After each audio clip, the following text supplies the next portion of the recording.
Top quality और consistent performance के लिए सिर्फ सिल्वर पंप नाम याद रखना।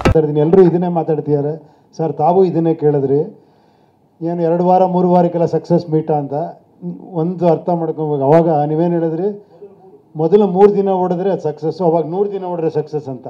ಈಗ 3 ದಿನ 100 ಥಿಯೇಟ್ರಲ್ಲಿ ಓಡುತ್ತೆ, ಆಗ 100 ದಿನ 3 ಥಿಯೇಟ್ರಲ್ಲಿ ಓಡೋದು, ಎರಡೂ ಒಂದೇ. ಸ್ನೇಹಿತರೆ, ಸಂಜು ಬಿಟ್ಸ್ ಗೀತಾ ಫಸ್ಟು ಒಂದು ಸಿನಿಮಾ ಬಂತು, ಫಸ್ಟ್ ಅದಕ್ಕೂ ಕೂಡ ಬಹಳ ಅದ್ಭುತವಾದ ಸಾಹಿತ್ಯವನ್ನು ಬರೆದವರು. ಜೋರಾದ ಚಪ್ಪಾಳೆ ಬರಲಿ ನಮ್ಮ ಕವಿಗಳಿಗೆ. ಕಾರ್ಯಕ್ರಮದ ಪರವಾಗಿ ಹಾಗೂ ಈ ಒಂದು ಸಿನಿಮಾದ ಪರವಾಗಿ ನಮ್ಮ ಕವಿರಾಜ್ ಅವರಿಗೆ ತುಂಬ ಹೃದಯದ ಧನ್ಯವಾದಗಳನ್ನು ತಿಳಿಸ್ತಾ ಇದ್ದೀವಿ. Thank you so much sir. ಈಗ ಈ ಒಂದು ಸಿನಿಮಾದ ಕುರಿತಾಗಿ ನೀವು ಒಂದೆರಡು ಮಾತಾಡಬೇಕು ಅಂತ ಹೇಳಿ ಕೇಳ್ಕೊಳ್ತಾ ಇದ್ದೀನಿ.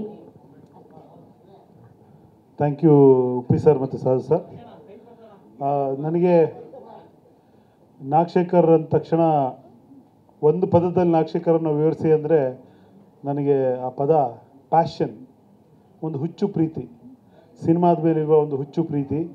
ಇವತ್ತಿನ ಈ ಸಕ್ಸಸ್ಸನ್ನು ಕೂಡ ನಾನು ಅದೇ ಥರದಲ್ಲಿ ವ್ಯಾಖ್ಯಾನಿಸ್ತೀನಿ. ಈಗ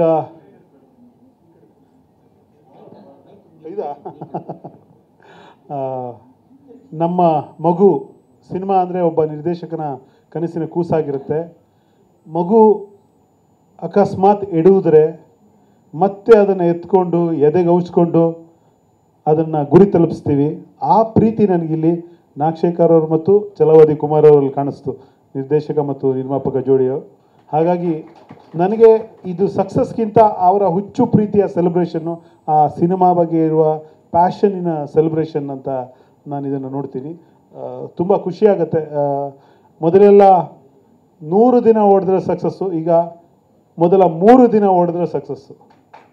ಇದು ಏನು ಸುಮ್ಮನೆ ಉತ್ಪ್ರೇಕ್ಷೆಯ ಮಾತಲ್ಲ, ನಿಜವಾಗಿಯೂ ಅಂಕಿಅಂಶಗಳ ಪ್ರಕಾರ ಕೂಡ ಮೊದಲ 3 ದಿನ ಚೆನ್ನಾಗಿ ಓಡಿದ್ರೆ ಅದು ಸಕ್ಸಸ್ಸು. ಅಂಥ ಹೊತ್ತಲ್ಲಿ 25 ದಿನ ತುಂಬ ದೊಡ್ಡ ವಿಷಯ. ಈ ಸಿನಿಮಾವನ್ನು ಇದು ಪ್ರೀತಿಪೂರ್ವಕ ಸಿನಿಮಾ. ಈ ಸಿನಿಮಾವನ್ನು ಪ್ರೀತಿಪೂರ್ವಕವಾಗಿ ಆಧರಿಸಿದ ಕನ್ನಡಿಗರಿಗೆ ಧನ್ಯವಾದಗಳು, ಇಡೀ ತಂಡಕ್ಕೆ ಧನ್ಯವಾದಗಳು.